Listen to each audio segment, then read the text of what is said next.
guys? Just diving off into a spot to check and see if the elk have been here or not. So I'm gonna dive off in, see what it looks like down there. I got people camped right here. Being all loud and weird, of course, but short time, so I'm gonna hustle down here and let's see what we see.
So I'm gonna pull out of here for the night and leave them alone. Come back in the morning. See if I can't catch them early. That was a real fun morning. Didn't see anything. No elk.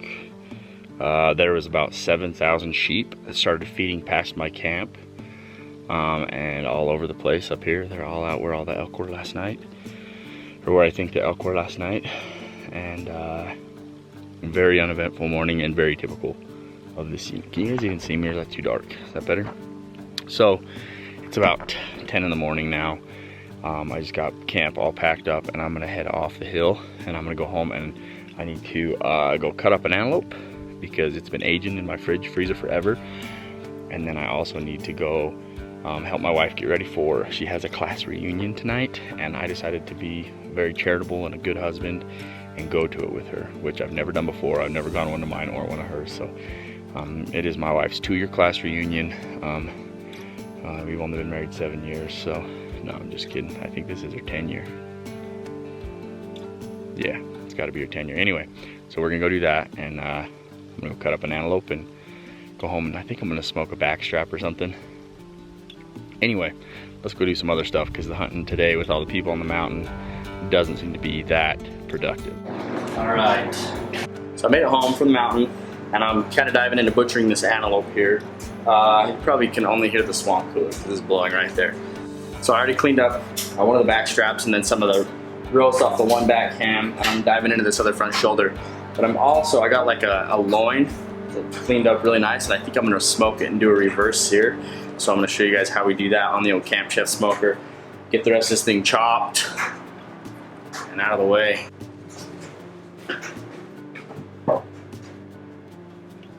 Move this for a sec. So this is a loin, and the crazy thing about this loin, you guys, when I was cutting it up, obviously that's a pretty short piece. Right here at the back of this loin, I found a 22 bullet shot in there. I actually saved it in the scraps or something somewhere, right here. But I found that 22 bullet lodged in the back strap of this young antelope. So somebody tried to poach it at some point, which is not cool. So where it's so thin down here and so thick up here, I think I'm gonna cut it like right here and do this part of it. And then I'll be able to keep it like a nice consistent medium rare, and then I'll save this and cut it into chunks or steaks for breakfast later. But let's go throw that thing on the smoker, see if we can't get a nice reverse sear on it. Alright, so we'll go ahead and put that on the smoker right there. I didn't put any seasonings on it yet. I'll do that before I sear it. I'm going to put a probe in it right here, so we'll be able to keep track of the temperature. When that gets to 130, pull it off.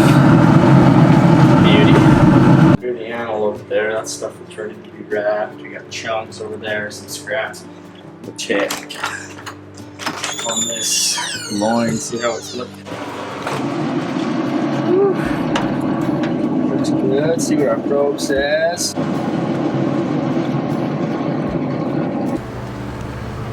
Got the freezer cleaned out. The antelope's been cooling in there. I have a setup so you can use your deep freeze as a refrigerator. It works really awesome. Like, if you guys are interested, I'll show you how to do it one of these days. This thing is finally up to heat. And it looks charred, but it's only about 120 degrees, 130 degrees in the middle. Pull that off, and then we'll go sear it up. So I like to do a combination of olive oil and butter, and I'm just gonna let that melt and then sear this thing. So I added a little bit of Cajun seasoning and a little bit of garlic salt to our searing stuff.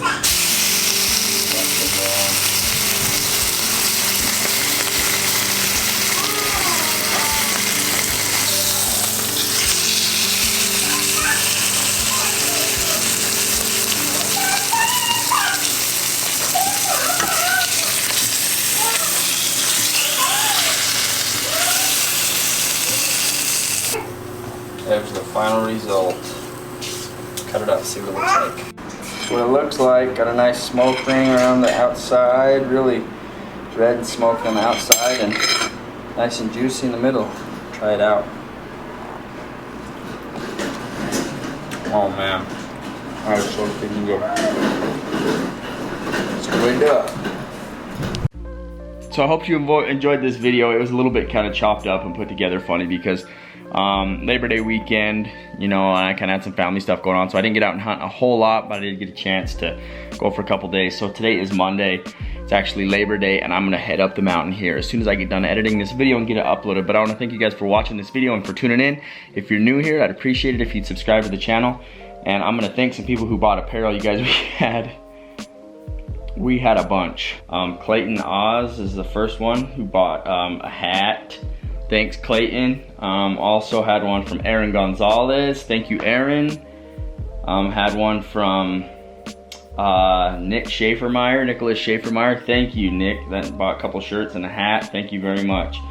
Devin Segarant, as I'm sure I'm saying that name wrong, but Devin, thank you very much. I appreciate it. Bought some stickers. Also want to thank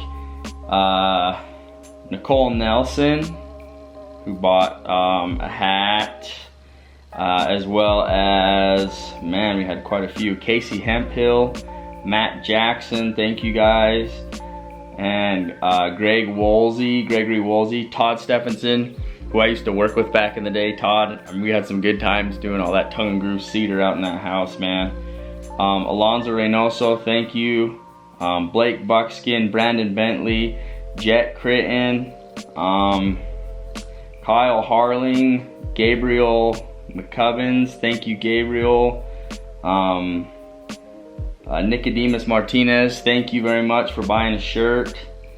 So yeah, you guys, that's a pile of orders. Thank you so much for supporting me and for supporting my apparel and for wearing it. So man, that's a great week for my store. So I'm gonna get out and make some more content. This one was a little bit of an off week, like I said, Labor Day, everything that goes on with that being home, but the rut, you guys, is coming. That elk rut's coming, and I'm relying on it, and hopefully it's gonna be here sooner rather than later. We can get out and get some bulls chased, get some bulls on film, and get after them. So thanks for watching this video, you guys. Thanks for following along. We'll see you on the next one.